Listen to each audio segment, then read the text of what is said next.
Price Lord. என்னோட பேர் வெங்கடேஷ். நான் தாளையத்துல இருந்து வரேன். தாளையத்து திருநெல்வேலி தாளையத்து.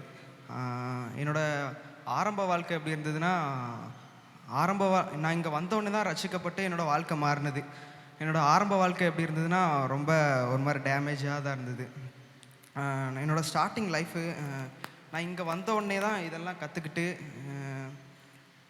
கற்றுக்கிட்டு நான் கீபோர்டு கம்ப்யூட்டர் எல்லாம் கற்றுக்கிட்டு பண்ண ஆரம்பித்தேன்.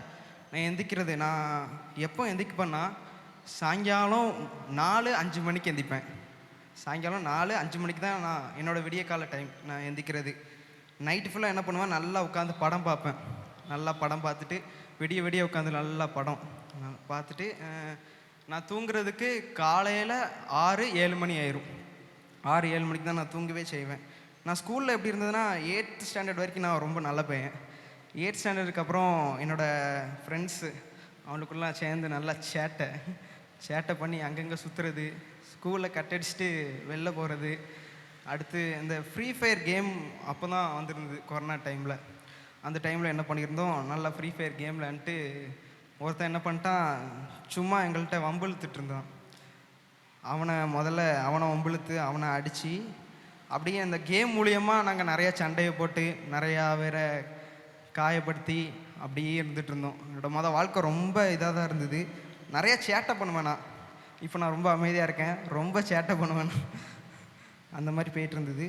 என்னோடய ஃபேமிலி எப்படின்னா, எங்கள் அப்பா ஃபைனான்ஸ் பண்ணிகிட்ருக்குறாங்க, பிஸ்னஸ்ஸு ஃபைனான்ஸில் போயிட்டு இருந்தது. நான் எங்கள் அண்ணன் ஒருத்தர் இருக்கிறாங்க. அந்த அண்ணன் கூட சேர்ந்து நல்லா காரில் ஊர் சுற்றுறது. நைட் ஆனால் போதும் எங்கேயாவது கன்னியாகுமரி அந்த மாதிரி நல்லா போயிட்டு ட்ரிப் அங்கே போயிட்டு விடிய விடிய அங்கே நல்லா சுற்றிட்டு, அங்கே ஒருத்தர் இருக்க மாட்டாங்க, ஆனால் நாங்கள் நல்லா விடிய நல்லா சுற்றிட்டு காலையில் திரும்பி காலையில் தான் நாங்கள் தூங்குவோம். நாங்கள் தூங்குறது காலையில் நல்லா தூங்கிட்டு அடுத்து சாயங்காலம் 6 மணி 7 மணிக்கு எழுந்திரிச்சு திரும்பி எங்கள் பசங்கள்லாம் வருவாங்க. நல்லா பசங்களோட நல்லா விளையாண்டு அப்படியே திரும்பி அதே மாதிரி காலையில் தூங்கி அப்படி தான் இருந்தது. நாங்கள் நைட்டு தான் அதிகமாக முழிச்சிருப்போம், காலையில் நல்லா உட்காந்து தூங்குவோம். எங்கள் அம்மா தான் அங்கே சர்ச்சுக்கு சின்ன வயசுலேயே கூட்டு வந்துட்டுருக்குறாங்க. எனக்கு சர்ச்சுக்கு வரவே சுத்தமாக பிடிக்காது. சர்ச்சுக்கு நான் ரஹ்மத் நகர் சர்ச்சுக்கு கூட்டு வரப்போ இவங்கெல்லாம் இருப்பாங்க. நான் கலாய்ச்சிட்ருப்பேன், அங்கிள் மெசேஜ் பண்ணிகிட்ருப்பாங்க, நான் உட்காந்து கலாய்ச்சிட்ருப்பேன், நானும் தம்பியும் அப்படியே கலாய்ச்சி இருந்தேன். ஒரு வாட்டி ஒரு ஃபேமிலியில் பிரச்சனைனால நாங்கள் ஆச்சி வீட்டில் தங்கியிருந்தேன். எங்கள் ஆச்சி வீட்டில் தங்கிட்டு இருக்கிறப்போ எங்கள் அம்மா என்ன சொன்னாங்க, இங்கே ஒரு சர்ச் இருக்குடா இங்கே ரஹ்மத் நகரில், திரும்பி அந்த சர்ச்சுக்கு போவோம் வா அப்படின்னு சொல்லி கூப்பிட்டாங்க. நான் என்ன பண்ணியிருந்தேன், நான் எங்கள் அம்மாட்ட ரொம்ப கெஞ்சி பார்த்தேன்.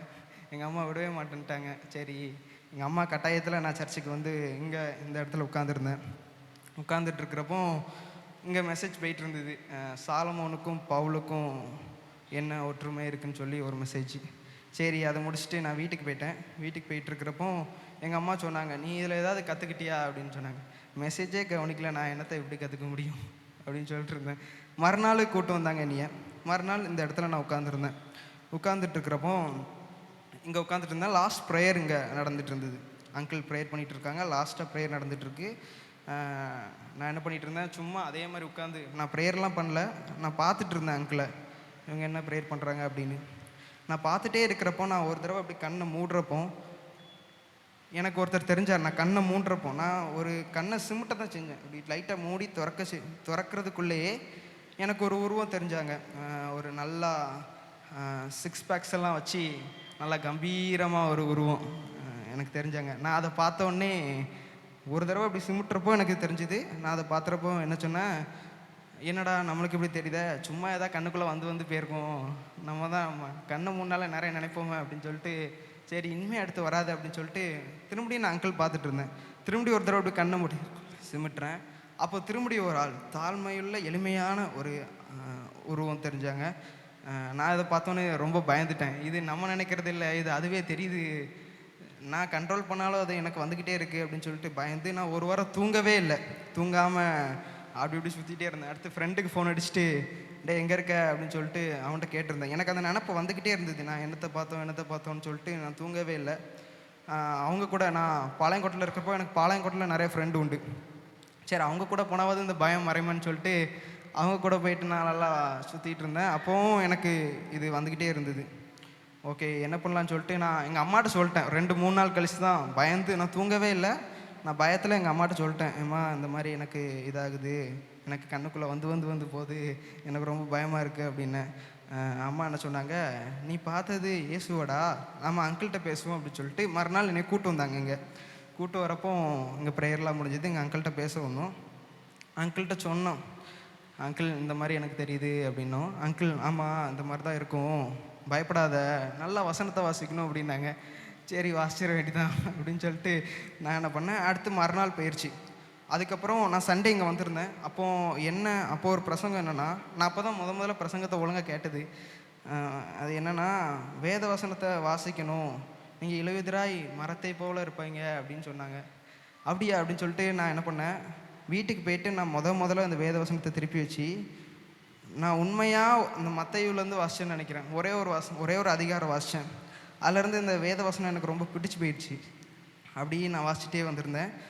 நான் அந்த வேத வசனத்தை வாசிக்க என்னோடய பாவம், என்னோட அந்த ஃபோனில் வந்து அடிக்ட் எல்லாம் போயிருச்சு. அப்படியே என்னை அறியாமையே போயிருச்சு.